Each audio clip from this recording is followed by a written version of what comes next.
おはようございます。小木曽です。おはようございます。2週間、ぶりですね。すみません。先週は、ちょっと用事がありまして、というか、ちびっこチャンネルを見ていただいたら大体わかると思うんですけども、質問がある方は、コメントに、方は星印をつけてください。すみません。よろしくお願いいたします。で、またすみません。非常に良好ですと。ちょっと待ってくださいね。公開オン。誰も見てない。個展がございまして、ちょっと宣伝だけ頭にさせてください。9月の14日から28日、日曜祝日は、休労でございます。土曜日18時までだよね。9月14日、東京ですね。で、日堂さんの本店。で、10月が福岡。12月が、名古屋。ちょっと小さくて見えないかもしれませんが。で、ギャラリートークがあるんですね。9月の14日の17時から初日ですね。木、金、土、3日行って。で、福岡が10月21日ということです。皆さんすみません。おはようございます。いよいよです。個展ね。もう3年と、日堂さんは3年ぶりですね。個展です。油絵が40枚、厳密に言うと41枚ですけど、多分飾れないと思います。水彩が昨日実は、福岡の人が取りに来てくれて、水彩が30枚。もっと出せるんですけどね。多分飾れんやろうということで、それぐらいにしておきました。今日はですね、錦鯉をちょっとちょっと久しぶりになんか伸びやかに、水彩画を描いてみようかなと思いまして、大胆にというか、ちょっと上級者向けかなと思いますけども、水の揺らぎとかも、どう描くか。しまった、綿棒を持ってくの忘れた。綿棒持ってこう思ってたのに、忘れました。錦鯉さんを描こうかなと思います。今ちょっとね、揺れてますね、あそこのね、百貨店さんがね。去年僕があそこで個展したんでね、昨日、おとついぐらいストやってましたよね。うわー、大変やなと思ってですね、なかなか画廊さんにもあまり人が入らないそうなんですけど、私が展覧会やった時は相当多かったって言って、いろんな人から言われました。本当 YouTube 見てくださってる方が、多く来てくださってですね。でも画廊自体を新しくしたばっかりやからね、そこもどうなるんかちょっと知りませんけどもね。ちょっと僕も池袋の西武さんですね、初めてやったんですけど、この子を主役にしましょうかね。顔は出てないですけどね。全部顔出てないですね。普通は口ぐらい出しとけよって話なんですけど、東京の方のですね、去年は百貨店さんでやったんですけど、百貨店でやるのも2022年やから2019年に三越さんでやったんで、それ以来やったのかな。で、日堂さんは2020年以来なんで、多分ね、2020年まだコロナの真っ只中で、まだ当時ね、YouTube 初めてどれぐらいやったかな。半年ぐらい経ってないぐらいやって、まだ登録者ね、あれ1000人ぐらいなんですよね。だから今回はどんな感じになるか分かりませんけど、特にないんですけど、何度も言うてますけど、ですね、よく皆さんおはようございます。すみません。水彩が楽しみですと。ゆきさんもおはようございます。糸明さん、みちみちさん、ゆうさんもおはようございます。こんばんは。けいこさんもおはようございます。笹葉さんも、鳥山さんも、ニコさんもおはようございます。まゆさんもおはようございます。上田さんもおはようございます。鳥山さん、福岡楽しみにしてます。魚谷さん、J 魚谷さんおはようございます。何度か言うてるんですけど、よくあるのが、絵を見てくださいっていう人は、やめましょうね。私の個展なので、っていうのと、他のお客さんもいるので、やっぱですね、よく絵を見てくださいって言って、僕自身は別にいいと思うんですけど、やっぱり他のお客さんとかをね、あれなんで時間かかってまうんで、絵を見るということになるとですね、可能やったらお肉を用に送ってきてくれたらと、そのためにそういうのやってますので、よくあるんですよ。で、本当にその絵を見てくれって言って写真ってね、なかなか難しいんですよね。ちっちゃくてね、変な絵ですね、今日ね。今日透明水彩でやりましょうね。ちょっと気楽にいこうと思います。これからお兄ちゃんの、クワガタのちょっと世話のいろいろやらなあかんこと今日一日ありますので、横浜の M さんもおはようございます。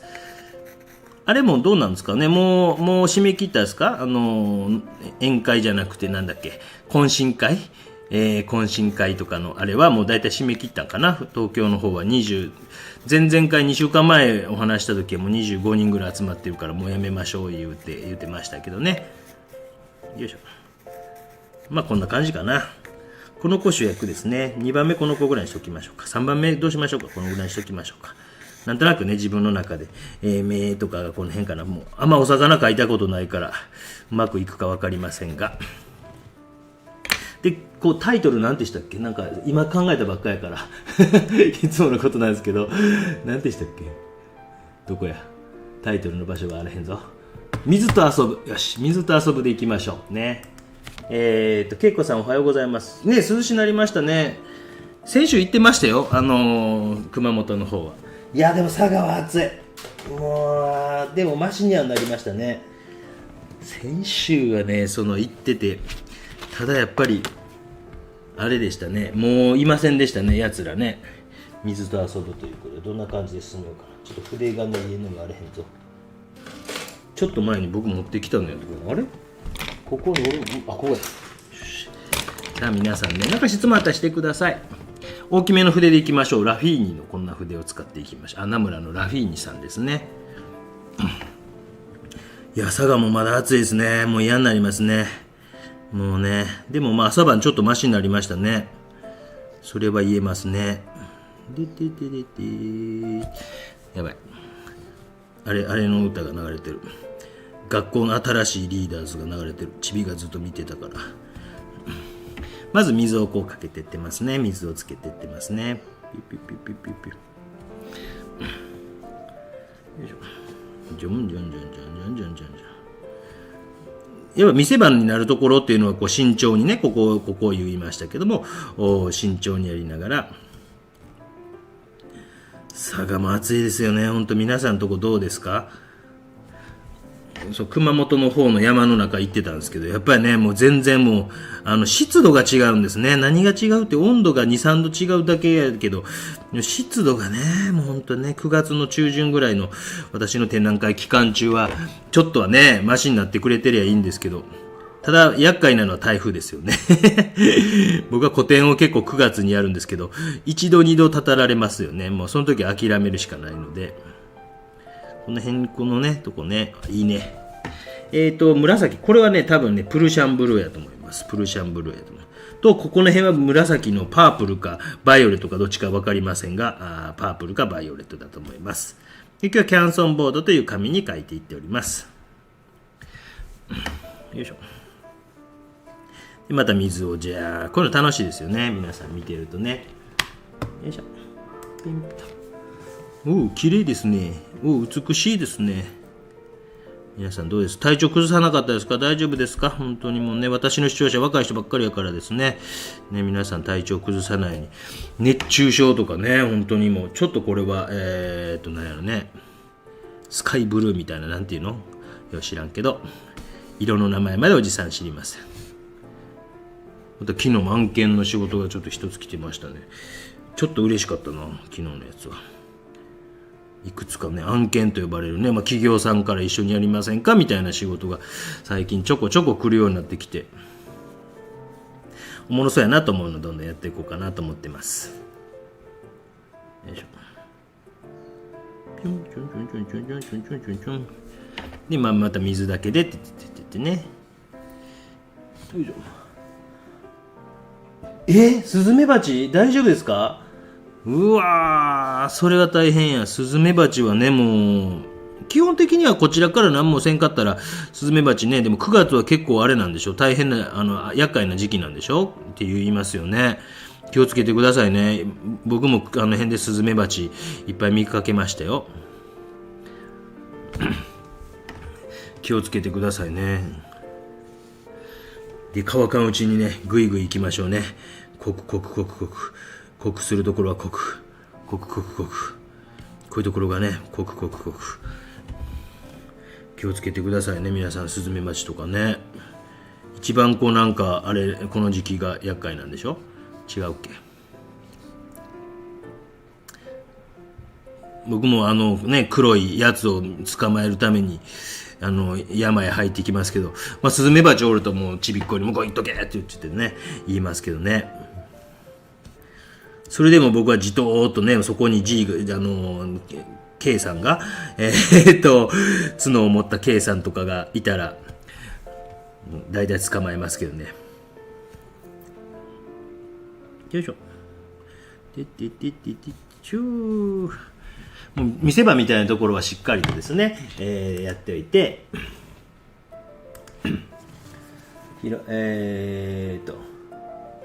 今度活動期今活動期ですね。そうそう注意してますよ。僕は皆さんよりも多分その辺は感動は強いですよ、やっぱね。よいしょ。ちょんちょんちょんちょんちょんちょんちょん。ここもなんかね、もうこの辺も水で遊んでますよね。マスキング液とかを使っといてもいいかもしれないですけどね。私はこう、また水を足してみたりとかして、まだまだ遊ぶぞと。乾いてきたな思ったらすぐ水を足してみて、ててててててて。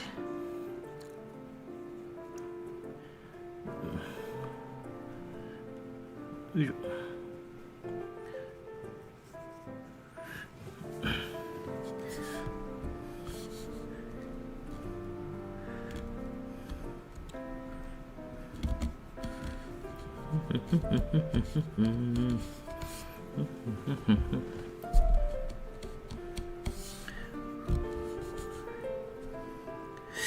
東京で大きい個展となると次予定が入っているのはまた多分はっきりは決まってないけどおそらく3年後になるので今回の次がまた間相当空きますのでね、なんか来れそうな方はよかったら来てください。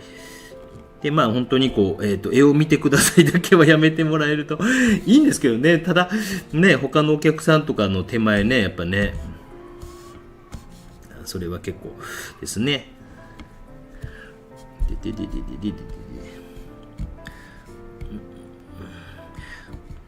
ちょっとこう何々ですって言うて僕がきょとんとした場合はこんな絵描いてますとかそんな程度はいいんですよ。もちろんねよく公表してくださいとか言われるんですよはーとか言ってですね。よいしょ。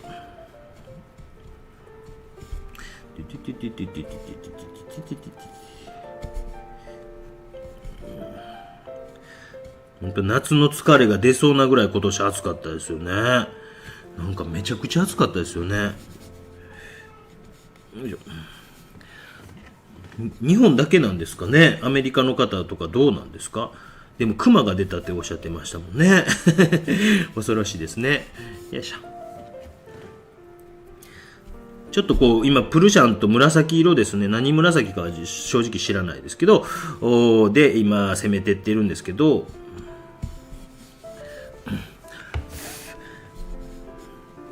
濃厚に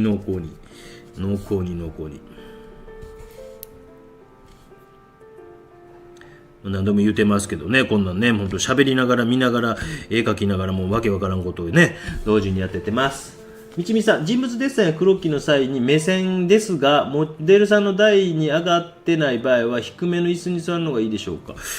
そこは別にどっちでもいいんじゃないですか。高い椅子に座って上から見下ろすという絵があってもええしそんなんは全然なんか絵をこんなんしようかな思ったら椅子の高さなんか全然僕はあんま気にしないですね。見上げるのがかっこよくはなるっていうか、僕が好きな映画、安井壮太郎先生の、あれでですね、デッサンで。それ大体見上げなんですよ。フランスかなんかに留学されていた時の、ちょっと赤かなんか入れてみましょうか。なんかね。で、そのデッサンが、高沢学園っていう水道端の、作られた方が高沢先生って言っておっしゃって、高沢先生が結構その留学中のデッサンを買われて、それが画集みたいにちょっとこれクリムソンレーキみたいなですね。でそれが結構土産のものが多いからなんかそんなんが多いけど僕はそんなん書いたりとかしてましたけどね。それはもうその自由ですよ。なんかこう、電車クロッキーなんか僕なんかね、逆に見下ろしてる絵とか結構あるでしょ。だからその辺はね、もう本当に自由というか。よいしょ。なんかこう分離色みたいな感じでピンクでちょっといってみましょうか。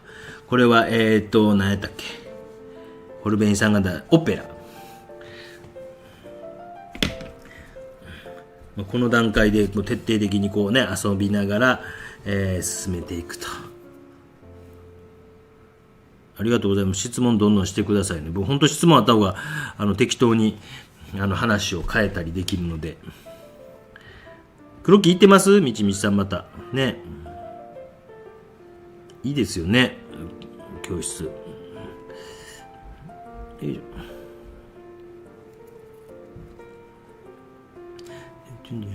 うわ、何書いてるかわからん。抽象画ですよね。個展楽しみにしてますと。山崎さんおはようございますね。3年後、そうそう、ケアさん、そうそう、3年に1回ぐらいかな。2020年にやってるからなかなかね、そんなできないですよね。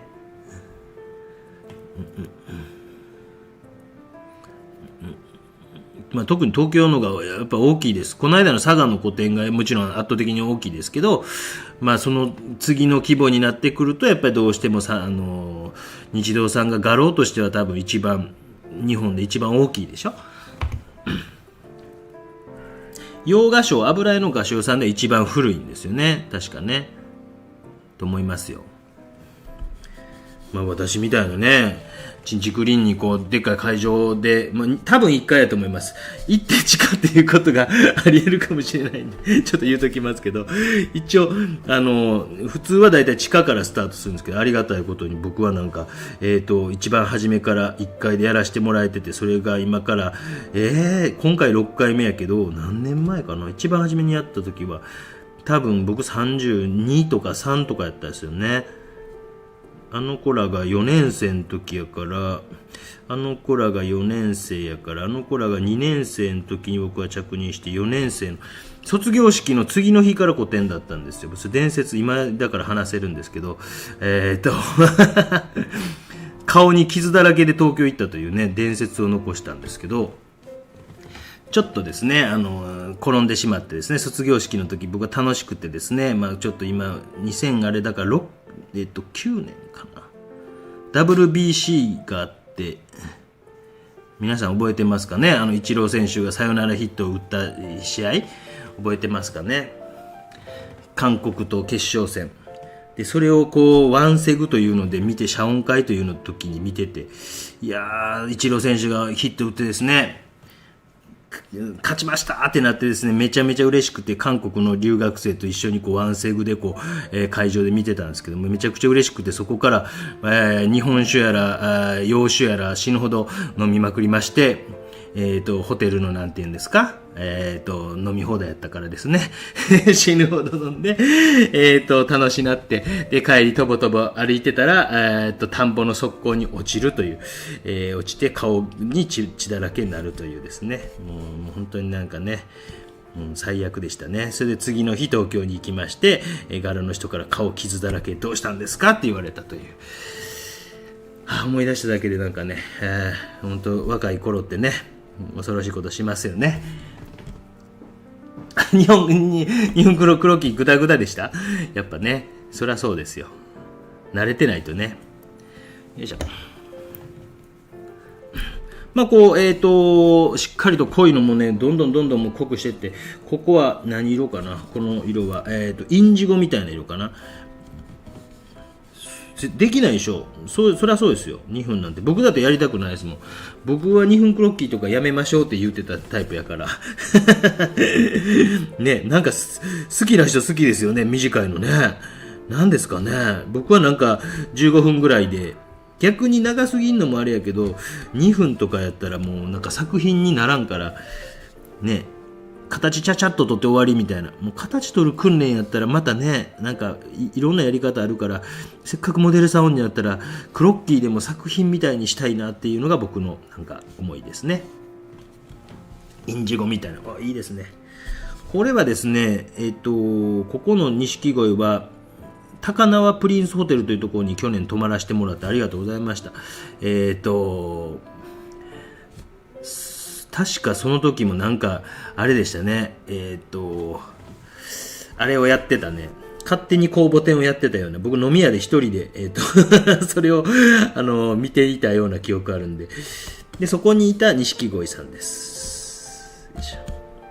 いや、すごい気品感でしたね。すごいとこだったですね。ああいうこう企画みたいなのね、なんかね、西武総合系はやったりとか、あの企画自体もどうなるのかな、なんかね、だいぶこうシレッタが出てきましたね。何時から始めたっけ？ 9 時5分ぐらいやったっけね。ワンニャンチーさんもおはようございます。えのぐさんもさとこさんも、あみちみさん美術窓出てました。アメリカ各地猛暑。そうですか。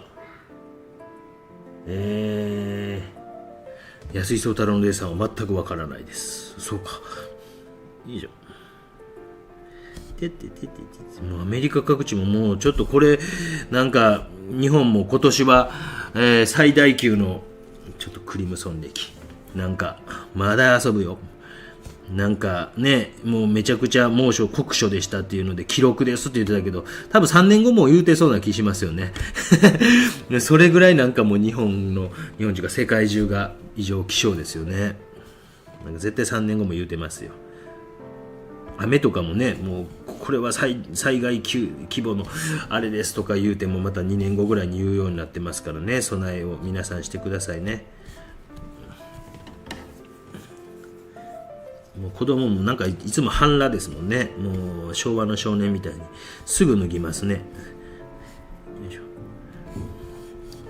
ちょっとこの暗い中にも少しこう水のこう波紋みたいなのがあるので、そういうのはちょっとこう後で描こうかなぐらいの飛んでしまった気持ちでやってみてもいいかなと思います。このぐらいで一回なんかドライヤーでちょっと乾かしてみましょうか。ひろこさんもおはようございます。質問初めての愛藤千恵さんもさっきコメントありがとうございました。先ほどちょっと返してたかな。昨日公開された紅葉の作画、赤坂さん勉強になりましたとね。視聴回数がめっちゃ悪かったですね。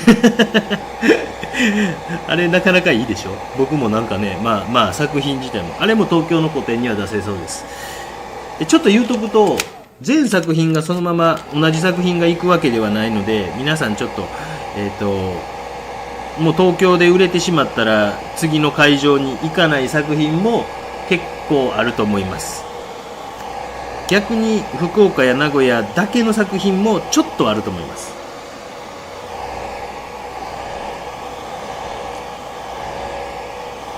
全く同じものが行くわけではないです。よし、まあそういうもんですね。ちょっとこう白とかを入れてみて、少しですね、今度はこう白とかを入れながらまた遊んでみましょうね。もう乾き出してはいますけど、白とかのグレートーンみたいな感じですけど、で乾いてないとこも滲んだりとかしてもいいかなぐらいの気持ちで、楽な気持ちでやってください。楽な気持ちでやってください。少しこう白とかを入れながら、なんか他のところにも白とかが入ってても面白いかもしれない。水と遊ぶということで、上級者向けでしょうね。上級者の人、僕と同じようなね、ある程度絵描けても唯一できないことあると思います。こうおしゃべりしながら絵描くということね。これできないでしょね。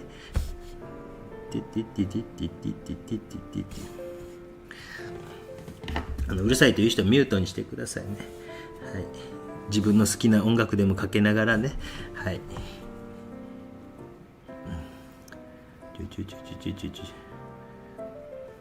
ちょっとね、グレートーンみたいな。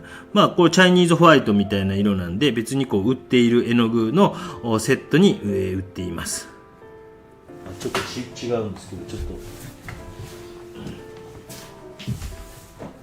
近々これ自腹で買ってみたんですよ。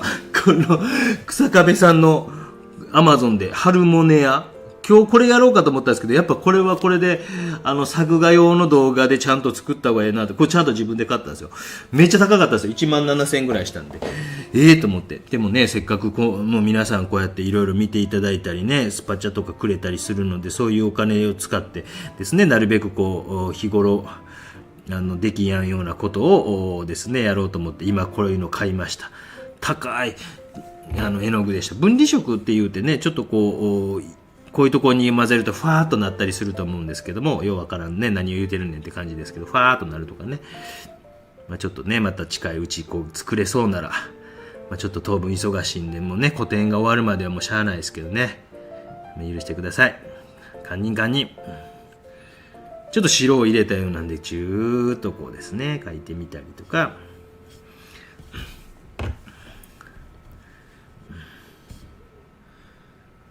どうですか、東京会場はもう締め切ってますよね。何人ぐらいになりました？ 25 人ぐらいですかね。なんかなんかゼミの飲み会みたいなのでしまったね。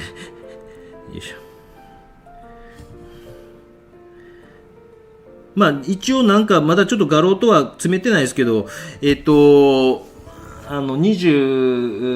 京のその宴会の日も4時ぐらいからなんかできたらなと思ってますので4時ぐらいからメンバー限定でお伝えしますので、ちょっとできそうやったらなんかしますので、ね、早めに来て、なんかね、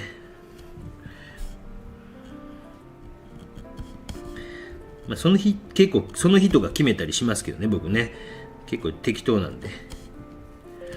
こういうライブ配信もたまにあるんですよね。できたら告知お願いしますとかね。なかなか子供いる家庭でね、はっきりとしたこと言えないですよね。朝何時にチビ起きるかとかね、朝ごはん何時に食べるとかわからんしね。よいしょ。ちょっと白っぽいのを入れながらですね、なんかできたらなと思っているので、福岡の会場はちょっと狭いからホテルのロビー貸してくれたらいいんやけど、多分無理でしょうからね。福岡でギャラリートークするの僕初めてかもしれん。名古屋はなんか特にないみたいですね。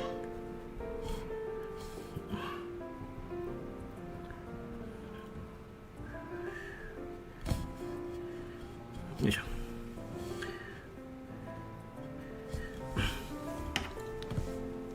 もし質問があったら遠慮なくしてください。星印があってくださいね。よいしょ。銀座締め切りで24人。24人ですね。いいですね。急な不参加など出てくる。不参加出てくるでしょうね。早めにも皆さん言うてくださいね。体調悪くなったりすることあると思いますから、それはしゃあないのでね。なったらすぐにね、もう遠慮なく、いけそうとか思わないで、もう無理と思ったらね、前々日でも前日でも早めに連絡した方が、幹事長代理さんは多分助かると思いますので、ギリギリまでちょっと頑張ってみますというんじゃなくて、また機会がありますのでね、いつかね。僕もよく幹事とかやってたんでね、もう、早い方が助かります。当日一番困りますよね。だからね、もう本当に当日やっぱ行けなくなりましたっていうよりは、前々日ぐらいまで言うてもらった方が多分幹事長代理は助かると思います。よいしょ。体調が悪くなったりね、またあったりしますのでね、そういう時にね、無理しないで早めに連絡をですね。ハルモニア4色買ってみましたが、分離の激しいのとそうでないのとある。そうですか。今日も可愛い声聞こえますか？今んとこおとなしいですけどね、さっきすごいめっちゃ怒られてましたよ。弟くんの自我がすごいことになってきて、最近イヤイヤがもうめっちゃ激しくて、私たちもちょっと手に負えんぐらいになってきてるんで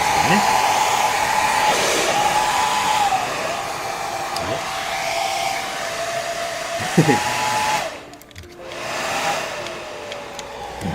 弟ちゃんのね、もうすごいですよ。いやいや期というか、もうすぐに嫌という。ちえちえさんもおはようございます。ハルモニアって大人気なの？高いよこれ、マジでこれほんまにこれ高い。草壁さん自分で買うたよ。ほんまにこれ人気あんねや。なんか世界堂行って10万円分買ってみよう企画みたいな自分でやろうかなと思ったんですけど、その時にこういうの買おうかな思ったんですけど、もう我慢できずにもうやりたくなってしまいました。ちょっと待ってよねと。ちょっと絵の具が、少し乾きが時間かかりすぎそうやな思ったらちょっと拭き取ってあげて、まあそういうのもね、これ人気あんねや。じゃあこれうまいこと使ってなんか、まあ、僕できへんと思うけどやってみたらね。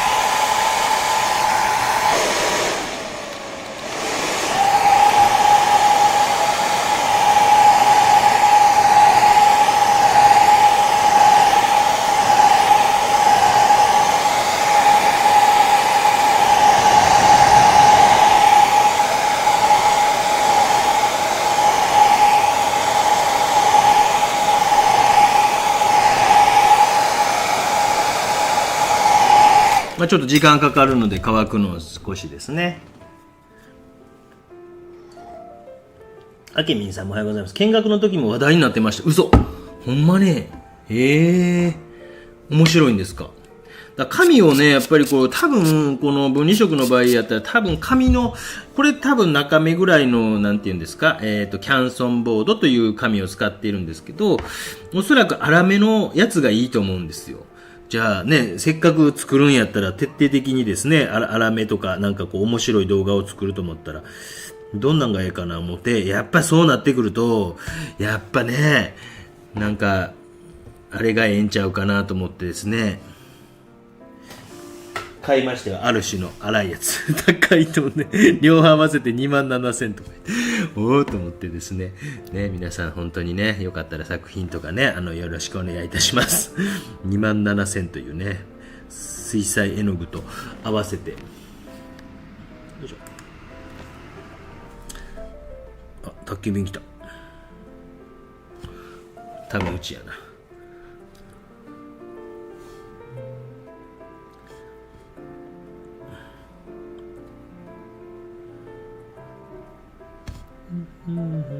人気あんね。はよ作らんとあかんね。はよ作らんと他の人に作ってはるか作ってはるかね、他の YouTuber に作られてまうもんね。もう作ってるか。作ってるやろね。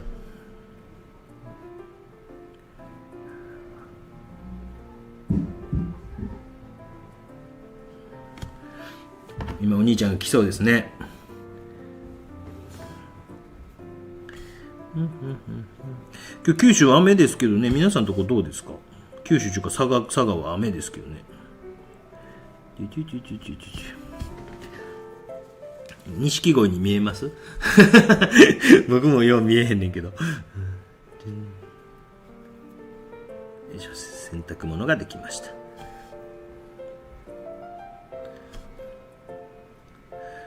結構干す係は僕がやってるような気がするんですよね。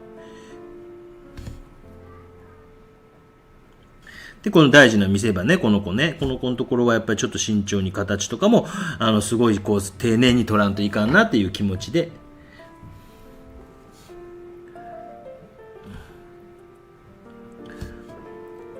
まあ、白とかも入れてますね。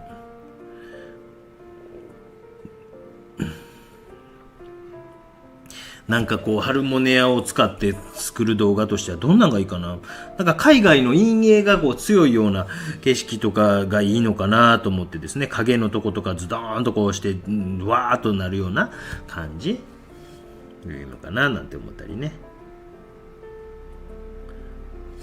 ちょっとね、東京でこうなんかちょっと撮影とかしたかったけどわからんから、どっかでライブ配信ぐらいやってもいいかもしれないですね。東京駅を描いてみるとかね。土曜日って画廊何時から？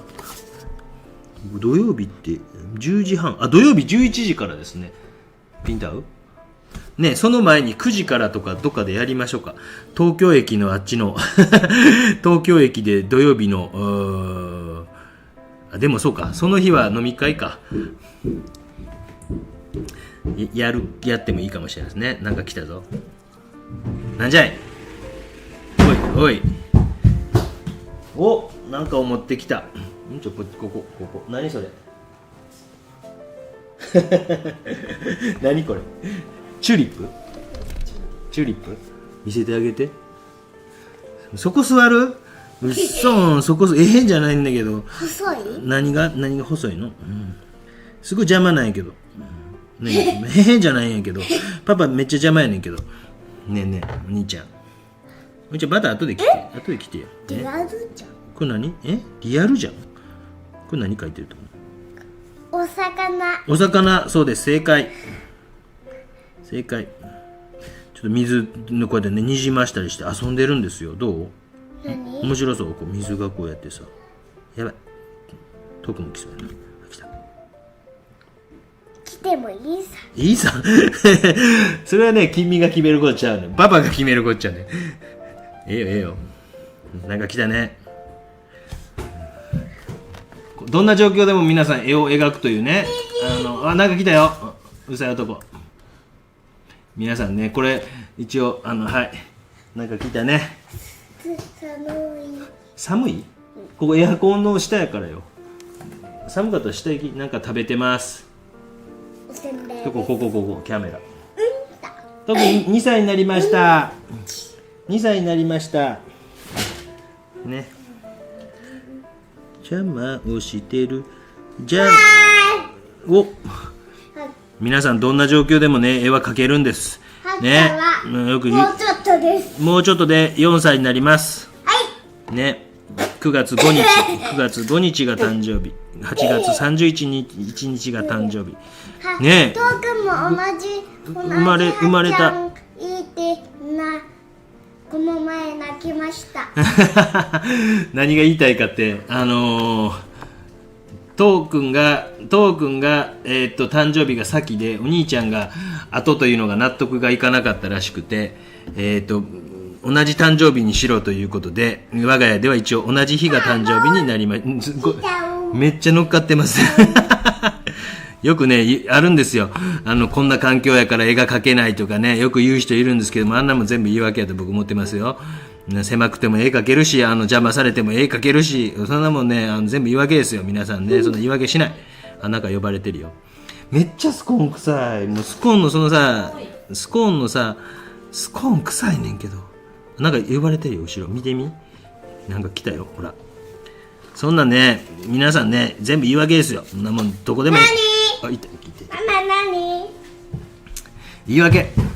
トークなんか後ろなんか呼んでるで。じゃないねんけど、呼んでるで、ほらなんか呼んでるで。言っといて、明日言っといて。かわいいね。食べちゃいて。よし、行ってこい。いけ。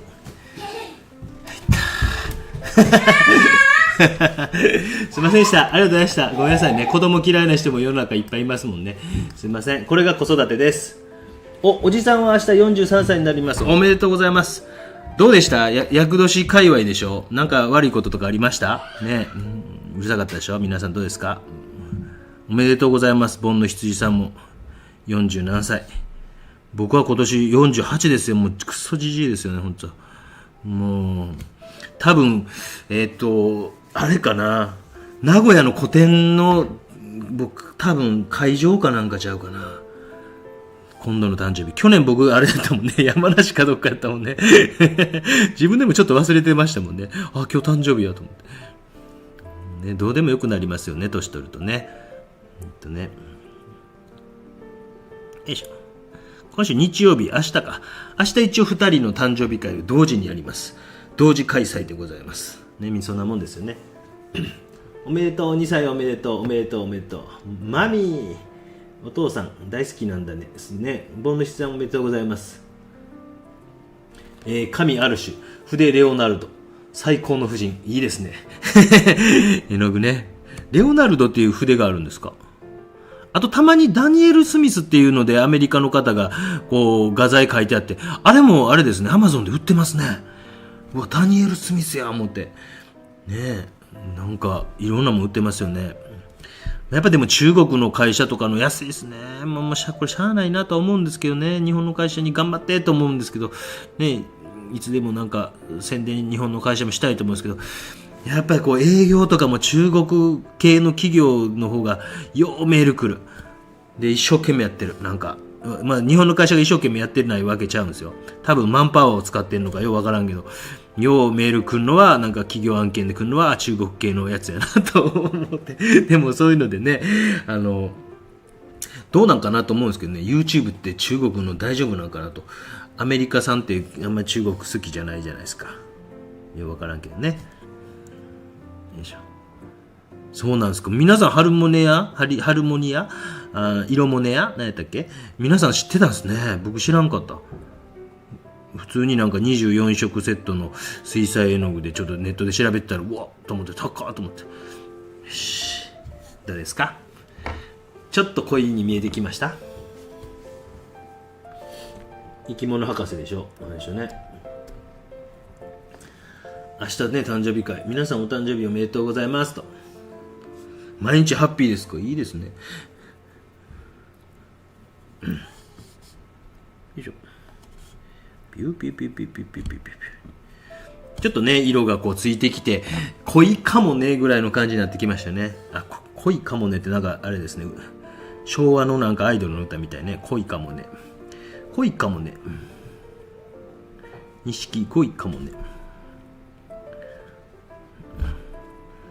いしょ。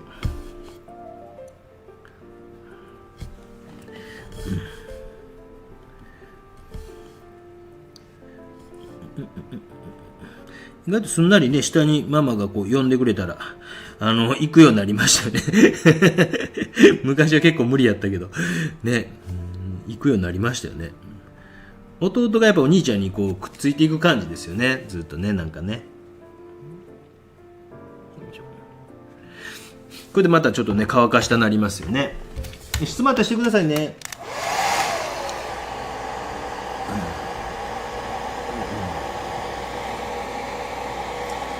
誕生日会ね、楽しみにしてるっていうか、よう分かってないみたいですよ、まだ。お兄ちゃんもケーキ、なんか、なんですっけ、ケーキというか、あれがあんま好きでなくて、ちょっと細い筆使っていきます。これは、ピカビア。なんていうんですか、あれが好きじゃなくて、生クリームがあんま好きじゃなくて、だからあんま食べたがらないですよね。ワンチンがない。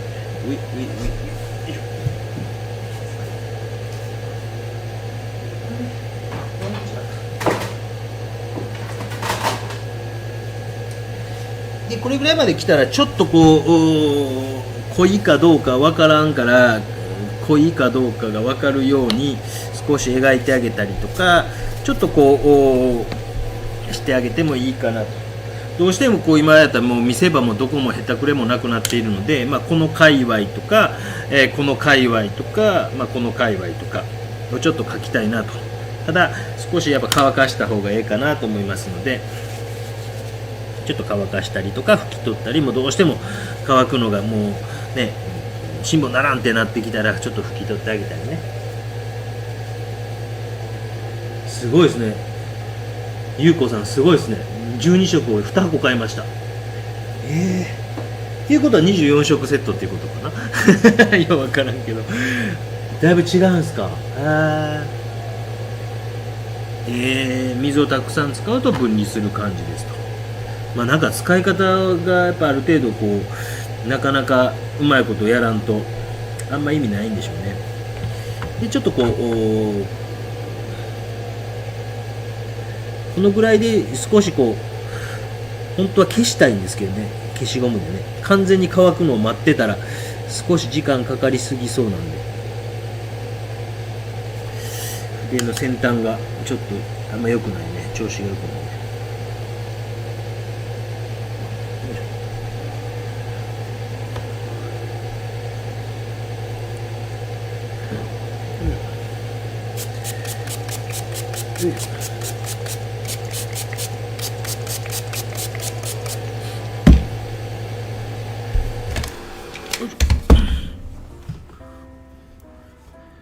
やっぱみんなハルモネアってしてたんですね。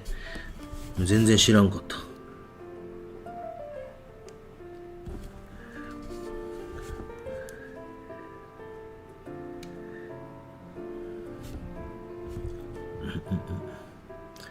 多分こうね、そういうこう水彩画の教室とか通ってたりすると皆さんで情報をあれできるんでしょうけどね、おじさんみたいにね、もう孤独のグルメならぬ孤独のおじさんだから筆調子悪いな。もうちょっと筆がただ今ぐらいの太さがいいんやけどな、筆調子悪いな。こいつが調子がいいことを祈る。良さそうな感じ。そうなんや。でもいいですよね、こう企業がそうやってこう、工場見学とかね、して、いろんな人とね、するっていうのはもう本当素晴らしいなと思いますよね。皆さんのこう疑問に一番答えてくれて、欲しいところはそこですもんね。なんかね。水がぷくとなっているなとかっていうのを少しこう書いてみたりとか、目というところとかを少しこうやっぱ大事になるポイントみたいなところを少しだけでもこう形を決めてあげたりとかするとね、画面の中でちょっと引き締まって見えませんか。でコントラストみたいなのちょっと強めてあげたりね。フルーツタルトとかそうなんですよね。フルーツタルトとかだからアイスの何やっけ31のアイスのケーキにしましたよ。まあでも2人いてもね、同じ日にできるというね、もう絶対それをブレずにね、行こうと思いますけどね。僕も自分の誕生日がクリスマス近いから、ほぼクリスマスと同じようにやってた記憶ありますもんね。よいしょ。まだ乾かんうちに、少しこう混ざり合うようなとこもあるかもしれないけども、濃厚な。いやでも多分そうでしょうね。ハルモネ屋さんのやつは紙が粗いやつじゃないとあんま効果出えへんちゅうか、粗いやつの方が効果出るでしょうね。わからん。まあいろいろ試してはみますけど、質問あったら遠慮なくしてください。初めてコメントするという方ももう遠慮なくしてもらえるとおじさん助かります。よいしょ。いっぱい来てるわ。いっぱいごめんなさい。質問いっぱい来てたんでごめんなさいね。どこから来たかな。毎日ハッピーです。ハルモニー知らなかったです。いぬちさんおはようございます。ハルモニー私はネーミングが素敵ですと。我が家もクリームなぜ質問ですと。ある種に描いた失敗作を先生は何かに使われますか。失敗作もう失敗せんようにする。失敗せえへんようにするっていうか、もう必死になってこうねじ曲げてでもなんかそこまで持っていくかなと思いますけどね。失敗作今なんか面白いですよね。滲んでいきましたね。よくこう言われますけどね、途中でこう失敗したらどうしますかと。失敗と思わないように、そこから何かこう踏ん張って、意地でもものにするか、ね、なんかあんまその失敗というふうに思わんようにしてるかなっていうのが一番大きいかな思います。すみません、あんまりこうしっかり答えれてませんが、タルト美味しいですね。ハルモニー今草川ベイクさん動画を覗いてきました。ハルモニー全然知りませんでした。いや僕いい宣伝してるっちゅうこっちゃねこれね。ライトアートさんこんにちは。質問ですと。日本画と油絵の技法を織り合わせようと思ってるんですが、油絵の技法で日本画の盛り上げ子みたいなマチル作れる方法ってある。多分油絵の具っていう感じじゃなくて、おそらく初めにアクリル絵の具のモデペやと思いますよ。なんかモデペみたいなのとかで5分ジェストみたいなのとかもあるので、モデペとか5分ジェストとか多分そっちじゃないかなと。アクリルを初めに使ってでやっていって、で日本画の画材と混ぜ合わせるってちょっと難しいけど、多分テンペラ絵の具のやったらば近いことはできるんちゃうかなと。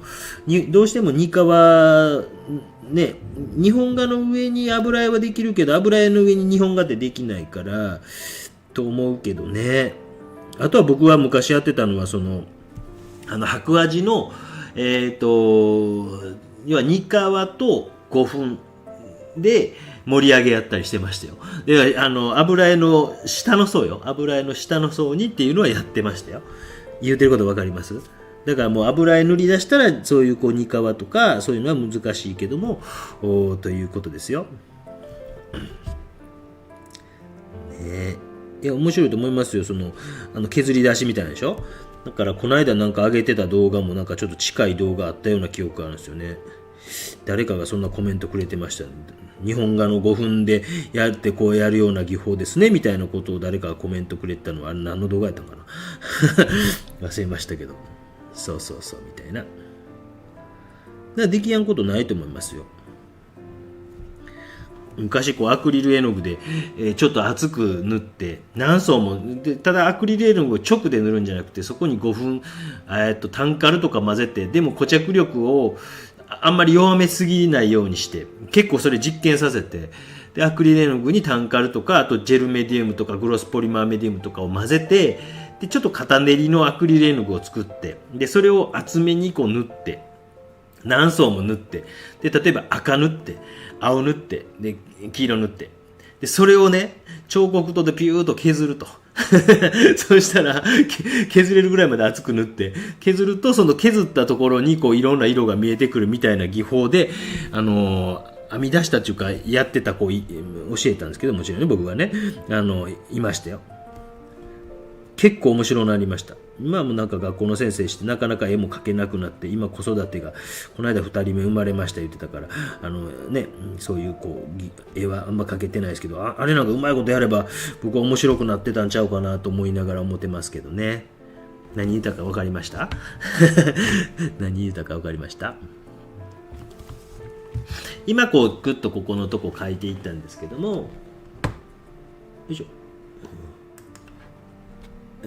ケアさんの質問、ブリ食人気みたいですね。ちょっと前だと中国のスーパービジョンっていうのが話題でした。今人気なんやね。ハルモニア某全国市系カルチャーセンターの1日講座で博術館の先生が画材を使ってみるという講座ありましたが、仕事で申し込めず。私まだやってないですけどね。通りやめさんからの質問です。同じ公募展に全く作風の違う作品を2点応募するのは不利ですか？わあ、すごくいい質問やねあれおじさん消えたな。あれおじさんがどっか消えたね。黒巻き、ごめんなさいね。違うごめんなさい。どこ行った？これかな。うわ、めちゃくちゃいい質問ですね。おじさん一時消えてました。すみません。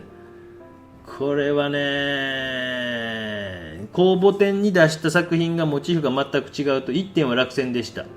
先生より、これね、僕ね、もう絶対ね、ありなしってよう知らないです、正直言うと。ただ、やっぱ同じような作風にしましょう的な空気があって、僕それめっちゃ嫌いなんですよ。もうそれもめちゃくちゃ嫌いで、別にええやんと思ってるんです。でもなんか日本の特に団体展とかの場合はもうこれ本当にこうめっちゃ敵作るのをもう覚悟の上で言います。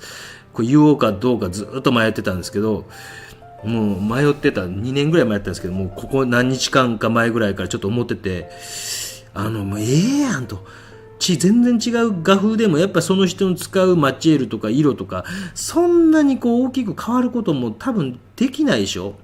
僕やったらできますよでもなんかこう違ってもええやんと僕なんかは本当に思うんやけど、同じ絵を描いた方がいいみたいなことを言う人いて、それってめちゃくちゃ日本の美術にとって僕マイナスやと思うんですよね。なんかいや、その人の才能がもしかしてチャレンジして失敗してもこの部分良かったやんっていう風になんか、もちろん入選落選で言うと多分どっちかだけになることはこれ多々あります。それしゃあないと思います。会場の都合上全作品をこう展示できるっていうのは難しいかもしれないんですけど、私はもうそれ昔から思ってて、いやええやんと、逆にそうじゃないとあかんやんぐらいの風に思っている人なんで、そこは僕は責任は取れないですけど、僕はそういう気持ちでいいなというふうに思いますよ。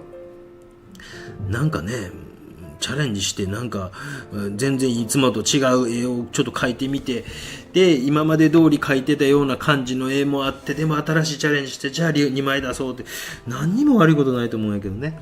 はい。質問ですが、アクリル絵の具である程度描いて上から油絵描くで素敵な効果がありますか？素敵な効果かどうかはわからないですけど、もう一度読みます。質問ですが、アクリル絵の具である程度描いて上から油絵の具で描くと素敵な効果。素敵という言葉の基準ってなかなかこうみんな違うじゃないですか。何が素敵かってなかなかこうね、だからその素敵というかどうかわからないですけど、やっぱこう効果はあると思いますよ。下の絵の具のアクリル絵の具のなんかこうね、カチッとした表情と油絵の具はどっちかちょっとこう柔らかい表情やったりするので、素敵かどうかはわからないですけど、まあそういう風にするというのはあると思います。僕らがライブ配信でちょいちょいこう短い時間で書くとか、全然映ってないね。短い時間で書くときに、そういった、あれまた消えた。黒巻きを消してしまった。やったりとかしますよ。まあね、なかなかね素敵と言われてもそんなん素敵やんってね、なんかどっかのね、昔ね、ようありましたよね。そんなん素敵やんっていうね。ただ効果はなんかこうやっぱそれなりにアクリルで やるんやったらやれ。僕はやらないですよ。なんでかちょいちょい言うてますけど、まだアクリルできて50年ぐらいっていうのもあって、もうやってもええかなと思ってるんですけど、で 100% まだ信用してないというところがあるというか、時間が立証してくれていないので、でも多分大丈夫やと思うんです。でも断言はできないと。アクリル絵の具ができてね、60年ぐらい経つかな、70年ぐらい経つかな。多分大丈夫やと思います。自分の絵の30年前の絵とかもひび割れ一つ起きずに、下地にアクリル絵の具を塗っている絵が問題なく、ただ塗り方とかによっては問題が起きてくることもあるかもしれませんけどね。皆さんね、素敵ですかって言われてもねなんか答えるの難しいですよね。よいしょなんか言葉の難しさってありますよね。なるほど、そんな雰囲気あるんですねと。最近団体展出してみようと考えてました。もう出されたらいいと思いますよ。まあその団体展もやっぱりこうなんかこうね、自分に合うか合わんかっていうか、絵のこう傾向みたいなのあると思うんで、やっぱり見に行かれた方がいいと思いますよ。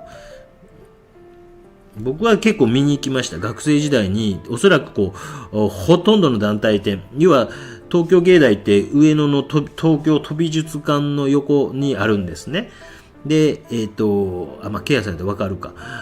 飛び館の横にあるから、よくこう、それで僕がいた研究室によくタダ券が置いてあったんですよ。要はその会の人が持ってきて学生さんに見に来てくださいみたいな感じで、よく置いてあったんです。技法材料研究室っていうところに。で、よく持ってっていいよっていうか、すみません、ちょっともろて、今は国立新美術館ですけど、昔は飛び館やったから。で、ほとんど見に行ってたんですよ。で、ほとんど見に行って、最後の最後まで見に行ってたのが、独立と二期と新制作と、博術会と、もう一個、行動と、あとどこやったかな。で、自分が見に行ってた団体の中で、どこが自分に合うかなっていうのを見ていって、で、それで僕がね、一時出してた博術会っていうところで、博術会はなんかこう何回記念展か忘れましたけど、オッドネルドルムというノルウェーのオッドネルドルムね、僕が好きな絵描きさんを招聘して、その記念展、第80回記念とか忘れましたけど、そのオッドネルドルムコーナーを作ったんですよ。で、僕それがすごい嬉しくてっていうか、すごいなと思って、でそれから出すようになったんですよ。出すネタはここかなと。なんかこうみんなでこうね、研究し合うということがやっぱ目的なので、で他の外側から作家さんを招聘して、その人の作品を展示するなんていうのはなかなか僕素晴らしいこと、海外のもちろんね、作家さんをこうなんてすごいことやなと思ってこう感動して出すようになったっていうのが経緯です。質問です。大小の2点を提出するという場合は似たような絵柄にする。いや、伊藤さんガラッと変わらないいんじゃないですか。人物と花とかでも多分そんな大幅にこう皆さん、ね、同じ人物じゃないといかんっていうことは僕はないと思いますけどね。多分こうある程度写実的にね、夏伊藤さんやったら描きたくなってくるやろうから、両方ともある程度写実的な感じになるでしょうから、いや、いいと思いますよ。違っても全然保証はできないですよ。その審査員の先生が全く同じやないとあかんとかっていう人もいるかもしれないしね。僕はそれをやめた方がいいというのを思っていて、今日初めてはっきりと言いましたはっきりと言いました。素敵とは油絵が、油彩は油絵同士が溶け合って色が出ますが、アクリル絵の具は溶け合わないような気がして質問しました。アクリル絵の具は溶け合わないような気がして油絵画同士がちょっとよくわからんな言葉がどういうことだ。アクリルでも溶け合うってできると思うんですよ。どういうことなのごめんなさい。多分頭いい人分かってるんでしょうね。僕がこう言葉の理解がちょっと少ないんでしょうね。で、多分、アクリル絵の具のがやっぱ乾きが早いから、やっぱりこうなんかペタッてした感じになるってことかな。でもアクリル絵の具でもなんかちょっとそのダバーっとやったらそういうこともちょっと多少はできるとは思うんですけど、だからそのなんかペタッとした感じがアクリル絵の具のなんか良さやったりすると思うんですよね。だから良さの解釈の問題でなんかね、それは人それぞれやったりするんでですね。だからもうなんか乾きの速さを生かした部分もアクリル絵の具を使われてとかね、なんか併用してやられたらいいんじゃないですか。今これ錦鯉に見えます？僕はほとんど見えないけど見えます？大丈夫？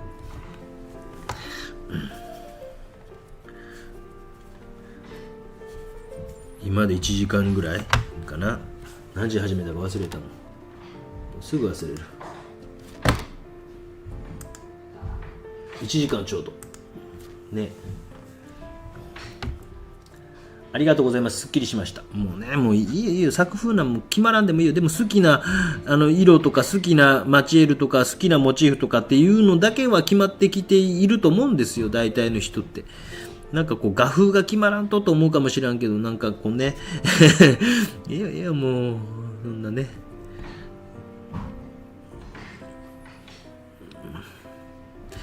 難しいですよね、作風が決まるとかね。でもそれをこう作風決まったと思ってなんかこうやっていって続けていったら、なんかね、僕がよく言うこう今度ルーチンワークって言ってマンネリに陥ることがあるんですよ。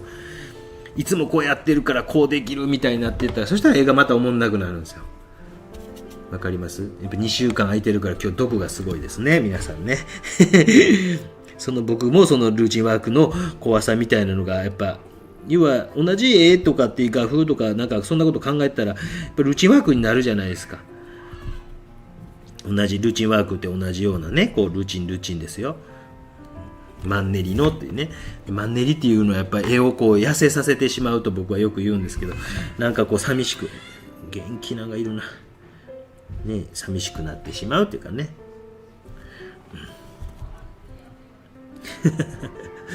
ごめんなさい多分積み木しようって言って上来たんやろうけど、多分ママ一人でやってるって今聞こえたんで笑ってしまいました。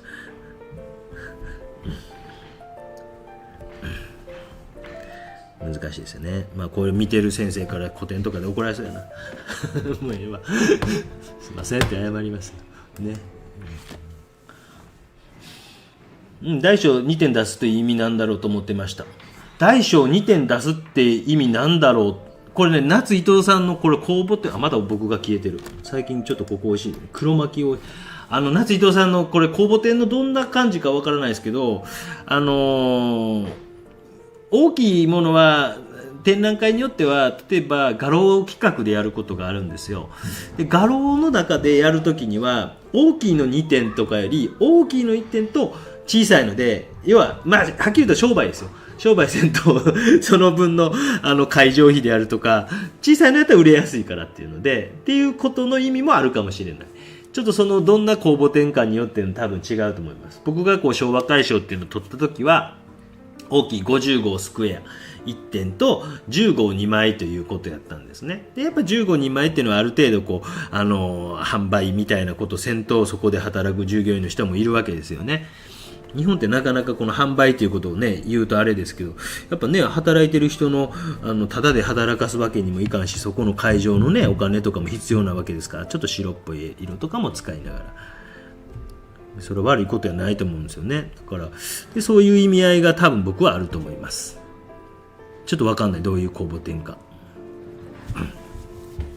それによりけりなんですよね。難しいですよね皆さんね。よいしょ。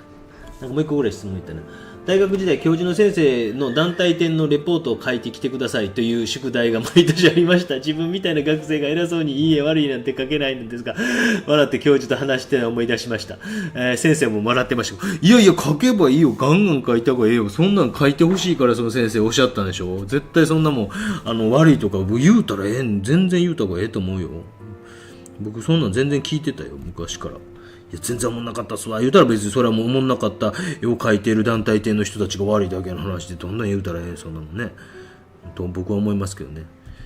だいたい僕がこう行くとみんなわーっと逃げてきましたけどね、口悪いからしゃあないですもんね、そんなんしゃあないもんね。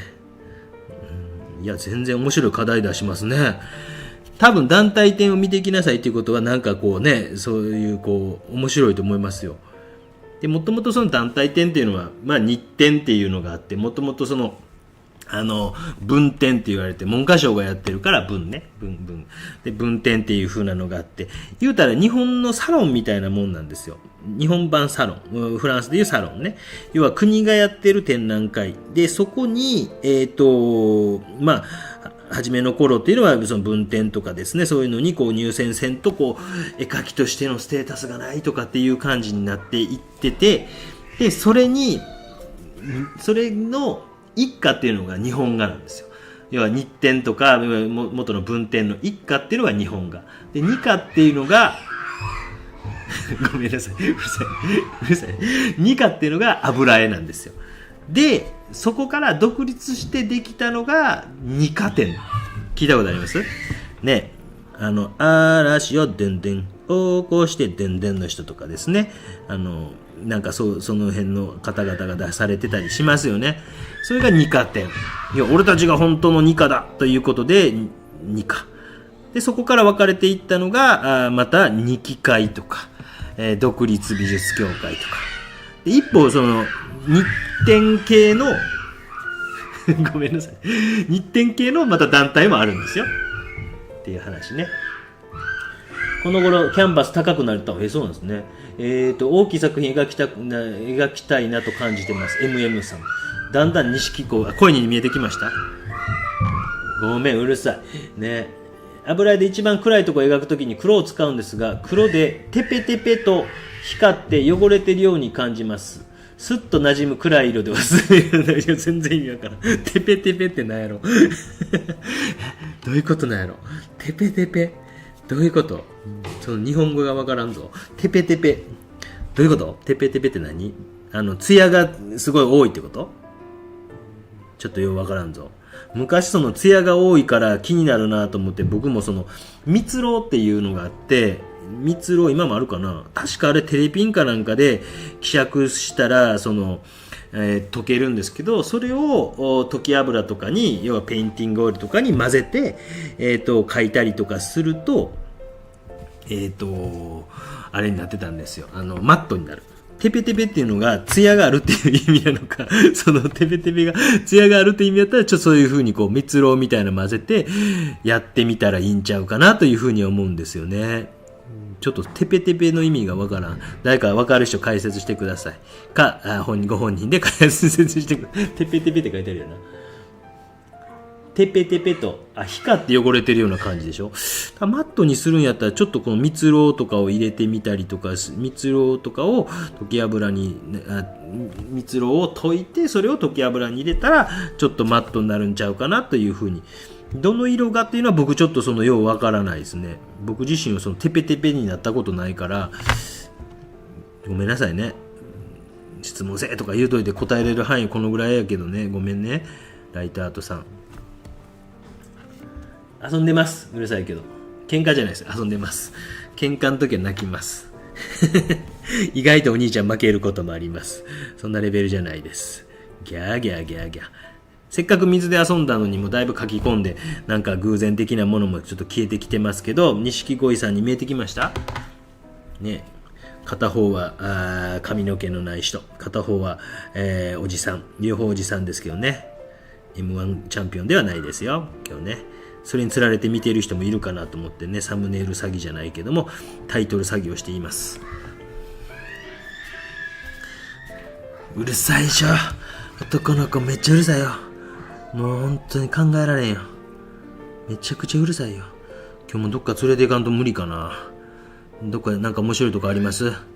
もう、遊んでます。よいしょ。テペテペかわいい。テペテペはツヤテカテカね。あ、テカテカのことね。あ、マットにしたかったでしょ。マットはね、多分それはできる。あと他方法あるかな。シンプルなのは僕その方法やったですよ。あとはもうテンペラ絵の具使うからね。テンペラ絵の具やったら、完全にマットになります。黒自体がすごくこう混ざりにくい顔料なんで、何やったかな、なんかを入れて少し混ざりやすくとかした記憶あるけど、僕自身がそのテペテペテカテカやね。ごめん、テカテカの間違いだったみたいです。テペテペかわいいね。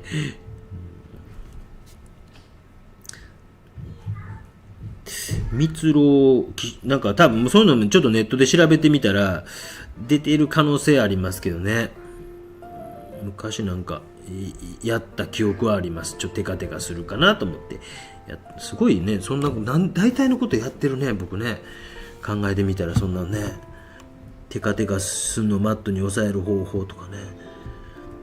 1時間ちょっと書いてきましたけど、少しこうね、やっぱここの目が見えてるとことかは少し大事に書きながら、案外白とかをね、こう入れていってね、こう、水のこう、なんていうの？ごめん。あ、洗濯。今日ママ雨降る？あ、大丈夫かな？今日晴れるか。よいしょ。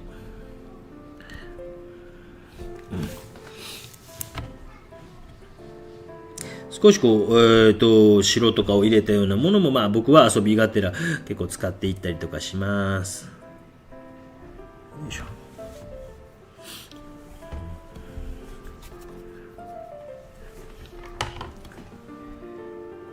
マットバーニッシュっていうのを塗ると後からでも艶消しになる。あ、そうなりますよ。赤坂さんありがとうございます。そう。完成した後にこうマットバーニッシュっていう、要はタブローみたいなのの、多分でもこの方書いてる途中でこう気になってるんでしょ。多分ね。ライトアートさんね。多分書いてる途中でやっていくとなると、で、多分マットバーニッシュとかもその蜜蝋が入ってるんだと思いますよ。そういうの売ってますよね。マットバーニッシュですからね。よいしょ。ビビビビビビビビビ。皆さんのこう援護があってね、この YouTube は成り立ってますよね、本当ね。本当にもうね、こんなチャンネルあるんですか？皆さんがこう助け合いの、皆さんで情報交換し助け合いの、知らんすけど、そしてもう200回もライブ配信をやってます。楽しいんですよ。ね、男の子元気が何よりうるさいですよ。最近錦鯉という自動的におじさん2人を想起してしまい困ってますと。本当ですよね。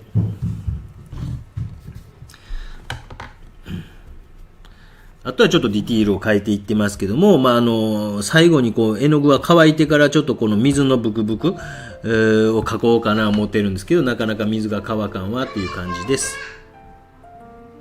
ちょっと白とかも入れながら、ですね。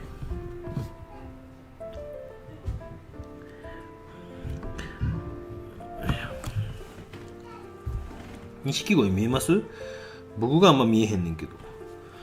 何匹かもうちょっと描かんといかんのかな、やっぱり。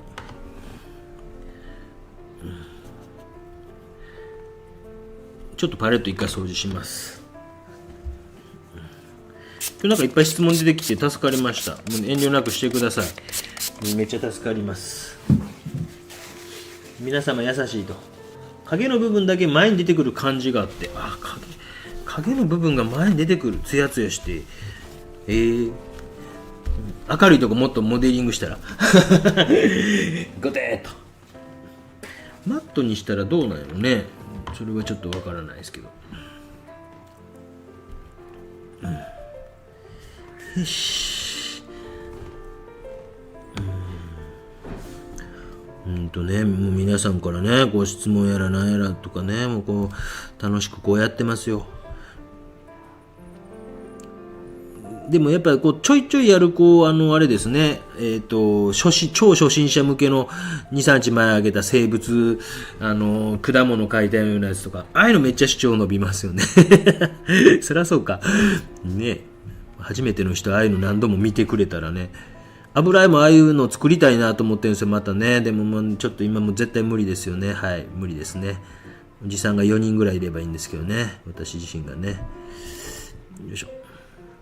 でちょいちょい言われるんですけど、よくこういうのを全て見せてくれるんですけど、いいんすかみたいな。負けないですか負けないですから。あとなんか僕自身がもともと全然そんなの気にせず教えてた人なんですけど、一つ言えるのは、なんか最近例えば、ダルビッシュ選手とかがWBC の時後輩教えてたじゃないですか。握り方こうですせとか。すごいいいことやなと思って。野球なんかでは昔高野連とアマチュアの連盟とプロの連盟の垣根がめちゃくちゃ高くてプロが教えれないっていうのがあったんですけど、アマチュアにね。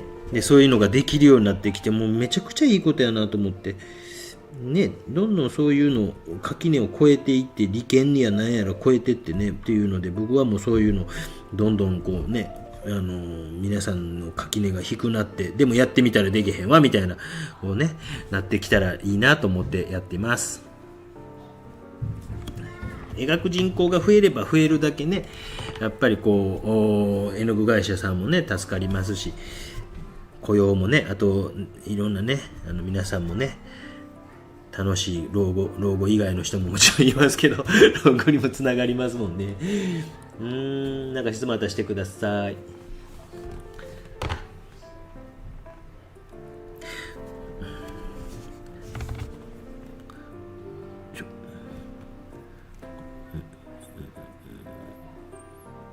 よいしょ。もうね、トレバー・バウアーっていうね、横浜の選手が怪我してしもうてね、めちゃくちゃすごかったですよ。ほんと中4日で投げまくるっちゅうね。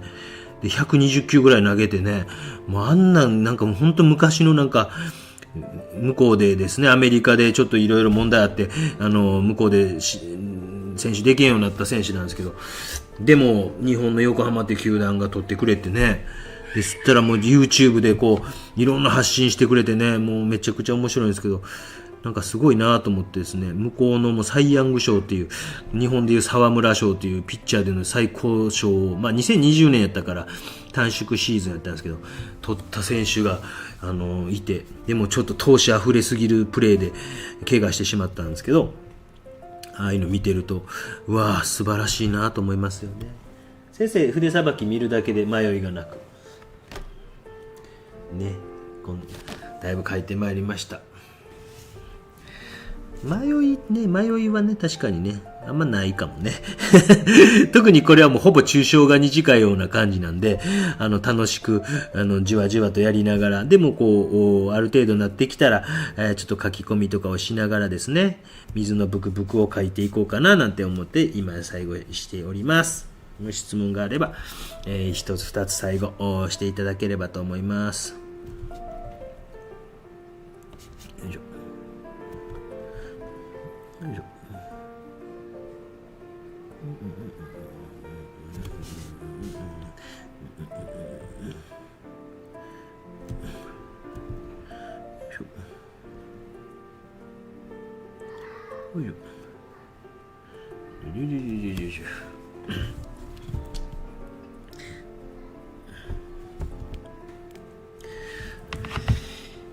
楽しかった出ました。楽しかった。コージーヌさんもおはようございますと、描かれているのがすごいですと。やられまくってますね。昨日の試合も途中でみんなやめましたよ。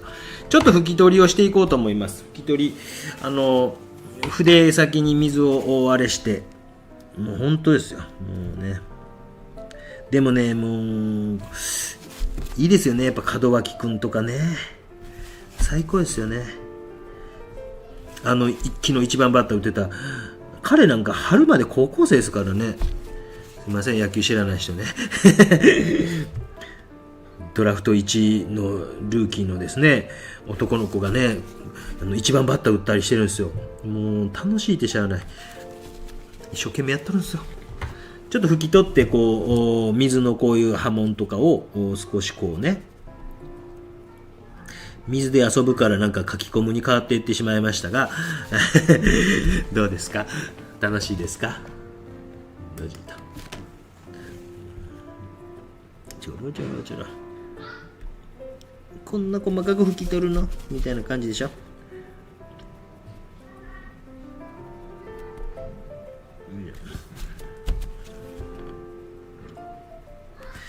濃厚に塗ってるから拭き取ったりすると結構拭き取れるんですよ。濃厚の方が拭き取れます。薄く塗るよりは濃厚の方がやっぱ拭き取れます。こういうとこもねドンとやったらほら面白いでしょ。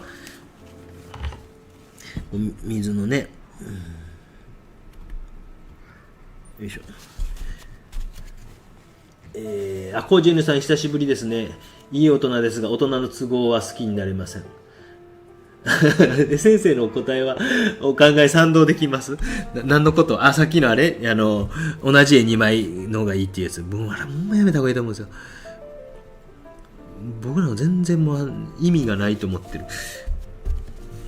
まあ僕の多分赤坂さんなんか僕の名言が好きな名言ランキング1位は絵なんてゴミか宝かっていうね名言ね。21歳ぐらいの時言ったんですよ。もう絵なんてゴミか宝なんですよ。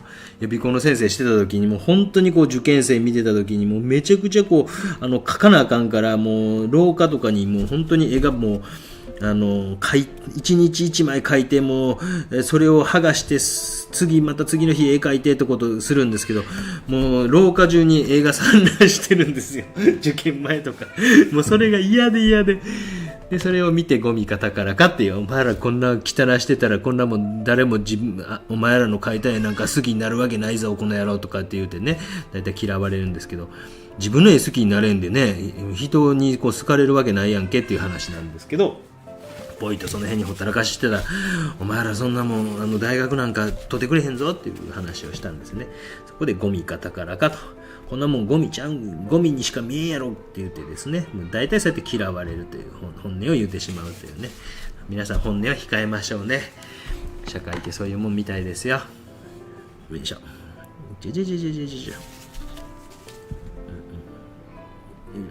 ぐぐぐぐぐぐね拭き取ったりしながらですね密度をちょっと上げたりとかしてですね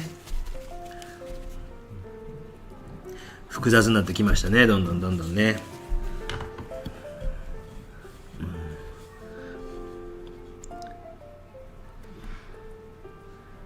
いや楽しかった。やっぱ楽しいねあかんわ絵描くのも楽しいけど皆さんが本当になんかいろいろコメントくれたりとかね質問くれたりするからなんか頭使いますよね。ずっと最近こうドクター X ばっか見てるんですけどねまたもう5回目ぐらいなんですけどおもろいですよねあれね皆さん見られたことありますか？ギョイっていうですねもう役者さんが面白すぎてねギョイって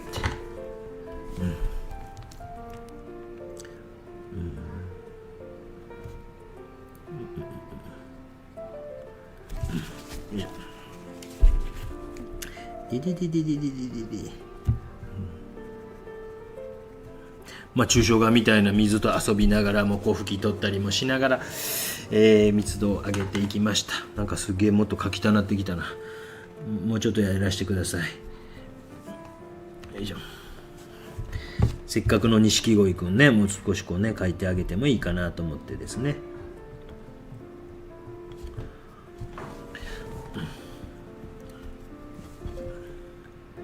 まあ、終わった後にちょっと消しゴムで、少し消そうかなとも思いますけども、ちまちまと上げていきました。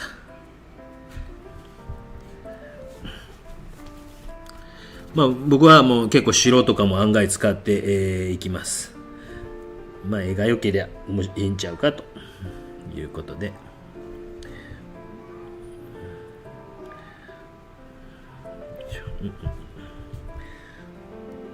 よくこう同じ絵を2枚必要やとかなんか言う時のほとんどの理由僕聞いてなんでですかって僕ほら口悪いし性格も悪いし友達もおらんからすぐこうねズドンと聞いてしまうんですけど大体のこう答えはその人の力が分かるからっていう感じのことを言われたんですよ。いや、そんな1枚見たら分かんちゃうのって僕なんか言うてしまうからね、嫌われるんですけど、なんかよく言われるんですよ。いや、やっぱ2枚あった方がこうその人の実力が分かるからと。そんなん違う絵2枚あっても分かるんじゃないですかって僕大体言ってしまって友達がどんどん減っていくというね、ことなんですけどね。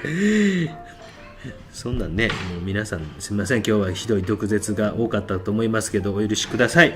また次回もお付き合いいただければと思いますという感じで、書いていきました錦鯉、おめでとうございます、キャンペーンでございました。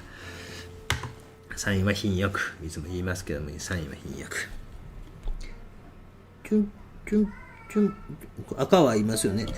チュンチュンチュン。もうお兄ちゃんたち呼ばんでいいよね。もうね、うるさいしね。楽しかった。卒業生が片付けで、大学のゴミ捨て場に絵がついたままの木枠捨ててたのを思い出しました。在校生が拾ってました。せめてね、なんかね、絵だけ外してね、せめて家持って帰って捨ててって僕言ってました。木枠はええけど、絵だけは家で捨ててくれと。もう卒業制作展の次の日にチェーンソーで切り刻んでるのを見た時にもう自分が教えてきたことは何やったんやと思ったりしましたね。小木曽先生は西田敏行ギョイってね、後で消しゴムを使うってというかここにねちょっと鉛筆の跡とか残ってるから少しこう消したいなというふうに思います。赤い魚をちょうど描いていたのでもう少し早くこの動画を見たかったです。赤い魚の赤坂さん残念ね。この辺なんかもうちょっとこうなんか複雑にしたいですよね。ということでございました。この辺なんかね、もうちょっと白とか入れながらね、今日透明水彩でございましたけど、こう不透明とかもこう活かしながら、なんか滲みとかぼかしとかも結構使いながら、ちょっとね、遊んでいきました。ぼちぼち、ママと子育て交代してあげやんと。ね。クワガタ、カブトムシのあれをですね。以上でございます。毒舌楽しかった。ね。小木曽先生は西田敏行さんってくるくるホイさんそうかもしれんね。西田敏行さんってね僕はねやっぱあれですよね、そういう組織とかめちゃくちゃ苦手なんでね逆だと思いますけどね。決していつも面白くないという意味じゃないです。全然同じように巻いて私なら苦行、俺も苦行やな。ありがとうございました。ということで、以上でございます。楽しかったっす。Thank you very much。終わります。はーい。おい、トーくん。じゃあね。バイバイ。さよなら。終了。さようなら聞こえましたありがとう、ママ。